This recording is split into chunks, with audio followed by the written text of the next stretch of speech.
I want to take this opportunity to first thank the elected officials who are here. We are wonderful, blessed to have representative, you already been introduced, Representative Max Stewart is here with us. Councilman Permian is here. And also we were supposed to have, and I don't know whether she's here, Council Lady Margaret Berry. Is she here? She was here earlier, she left? Okay. We have elected school Rep. Will Pington. Is he here? He was here, or he is also left. Any elected officials who is here, and I haven't really known is here? Okay. We also have Honorable Chamchok, it's already been mentioned, is also here. Please give a wonderful thank to all these elected officials.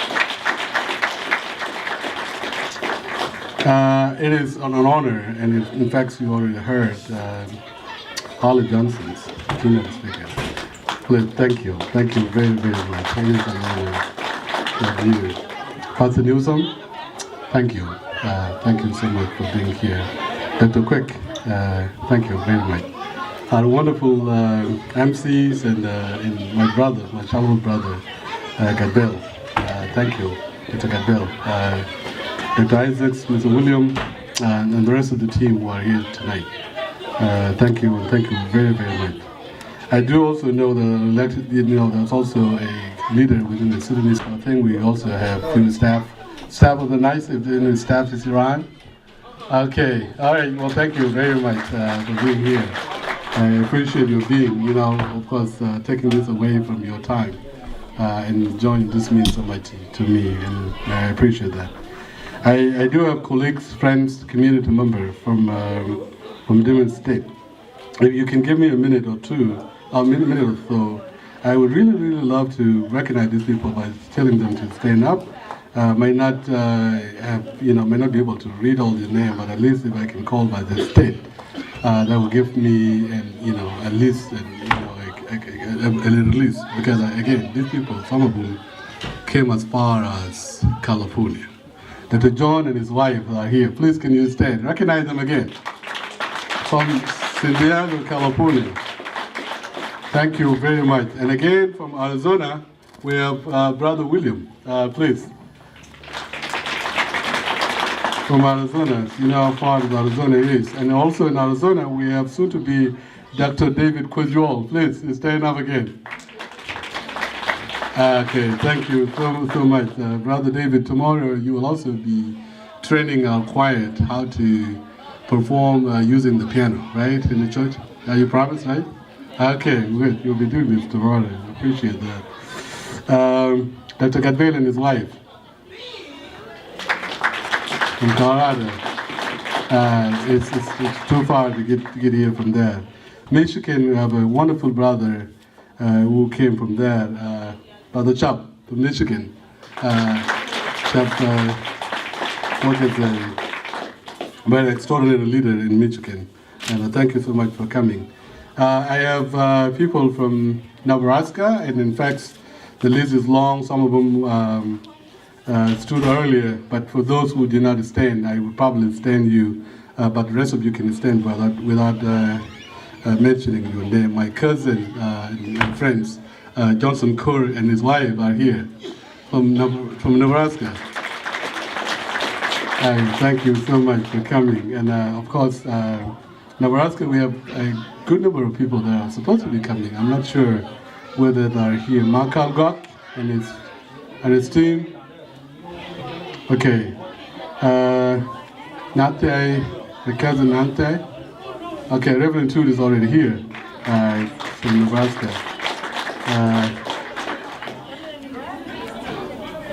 Dr. Isaacs, all the way from Texas, and it's fancy.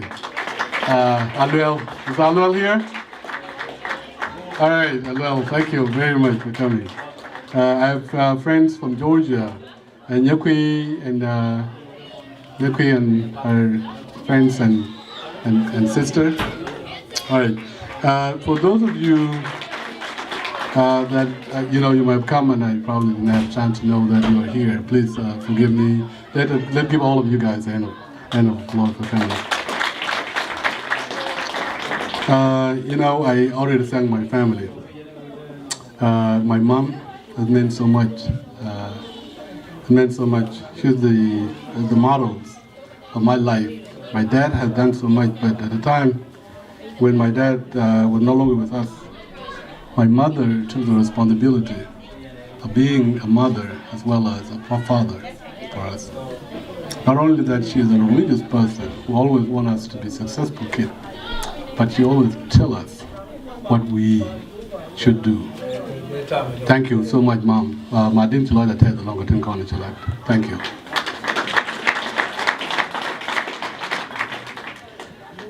When you look back to the occasion like this, you look at the journey that you have gone through, and many of you have told it better than I could. But again, my friends, Andrew knows a lot, and Harley knows, and many of you probably do, Dana and the rest of you. I always try to talk about myself.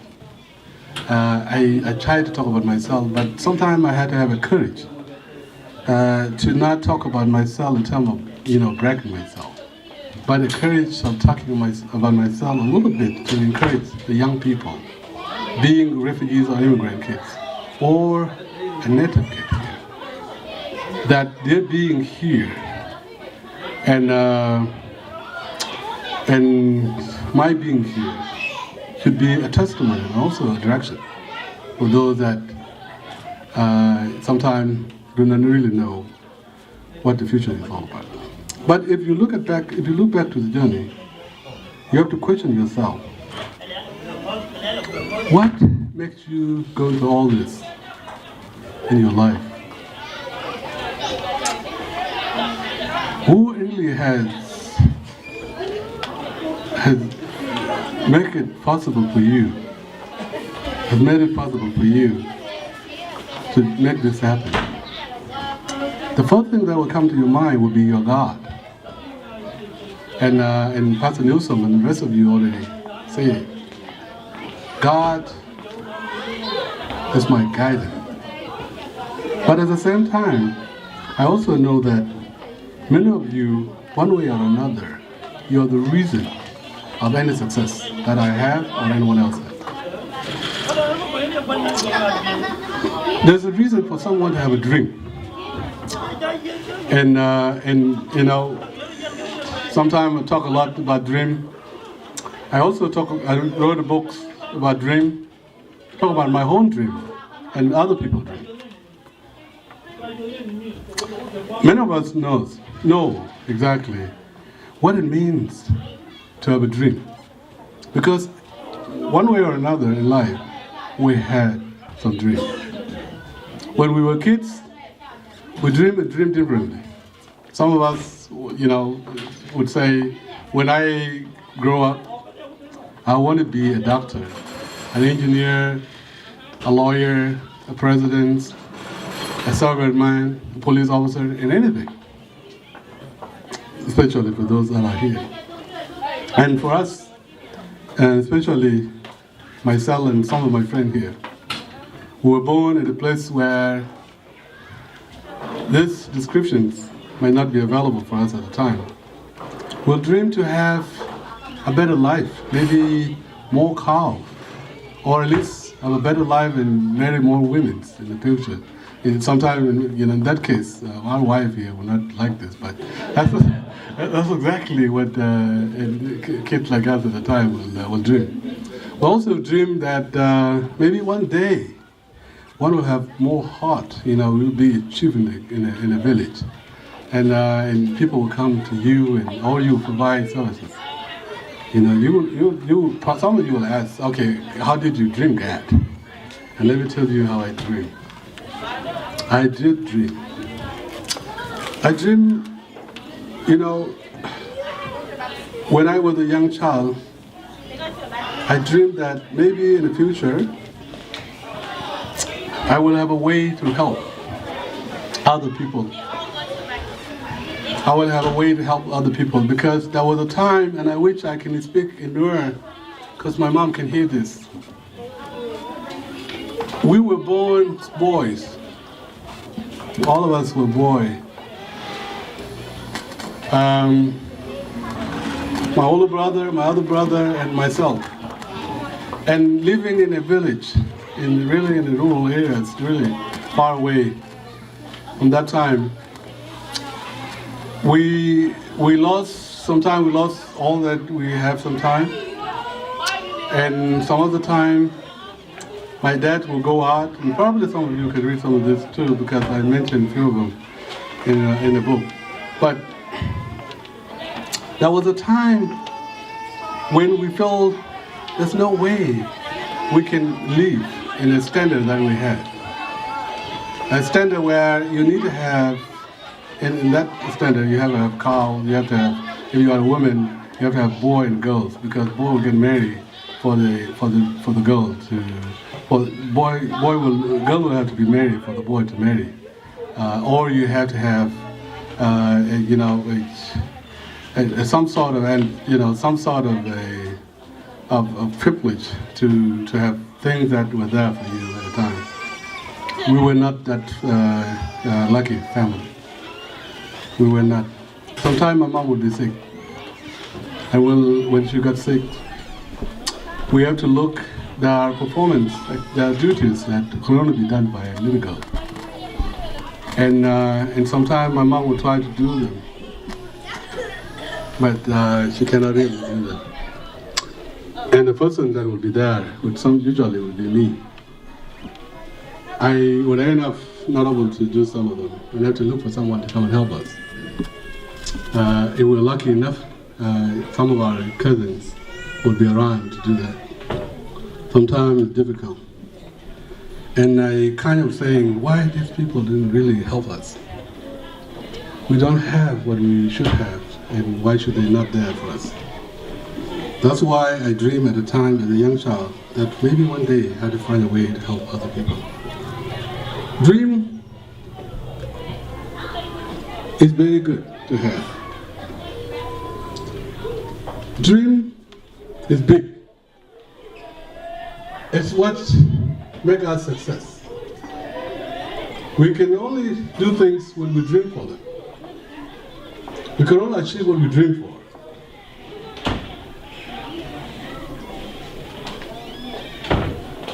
There are a lot of books written, and a lot of scholars, and then of course my dissertation, for those of you who haven't had a chance, and of course when time is available for it, and the school release it, I had some work that I quote from academic works related to leadership and political integration, which was the topic.